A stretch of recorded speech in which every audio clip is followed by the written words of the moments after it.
बिस्मिल्लाहिर्रहमानिर्रहीम। लाखों दरूद पाक हज़रत मोहम्मद सल्लल्लाहु अलैहि वसल्लम और आप सल्लल्लाहु अलैहि वसल्लम की आल पर। अस्सलामु अलैकुम। मेरा नाम इफ्तिखार अहमद है और आप मेरा यूट्यूब चैनल नॉलेज नॉरी देख रहे हैं। महूटा पैलेस के मुतल्लक कल एक वीडियो बनाई थी। आज उसका दूसरा हिस्सा, शिव रतन महूटा कौन थे।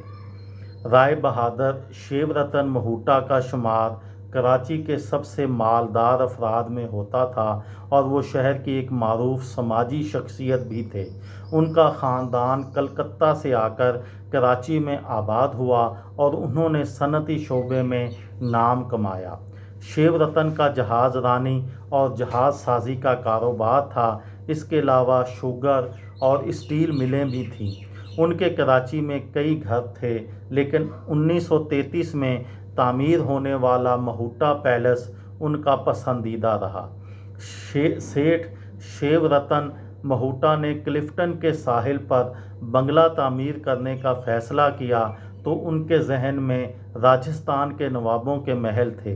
यही वजह थी कि उनकी नज़र इंतखाब आर्किटेक्ट आगा अहमद हुसैन पर पड़ी, जो उस वक़्त कराची म्यूनसिपलिटी में खिदमात अंजाम दे रहे थे, लेकिन उनका ज़्यादा वक़्त राजस्थान में गुजरता था। आगा अहमद हुसैन को बर्रे सग़ीर के अव्वलीन मुसलमान माहिरीन तामीरात में शुमार किया जाता है, जो महूटा पैलेस से कबल कराची की दो और मशहूर इमारतों हिंदू जिमखाना और कराची चैम्बर ऑफ कॉमर्स के नक्शे तैयार कर चुके थे। उनका ख़ानदान आज भी कराची में रहता है और अपनी ख़ानदानी विरसे पर नाज करता है। महूटा पैलेस को पहली नज़र में देखें तो यूँ लगता है कि आप वाकई राजस्थान के किसी महल में खड़े हैं।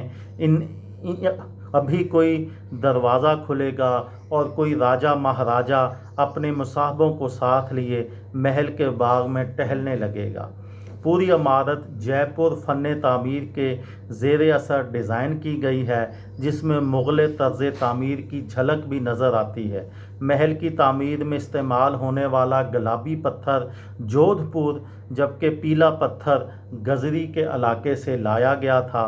इमारत की ख़ास पहचान गुंबद, मेहराबें और मीनार हैं, जो महूटा पैलेस को उस दौर के कराची की दीगर इमारतों से मुमताज़ करते हैं। 2 मंजिला महल में 16 कुशादा कमरे हैं। बैरूनी दीवारों पर गुल बूटों और परिंदों की अशकाल पत्थर पर तराशी गई हैं।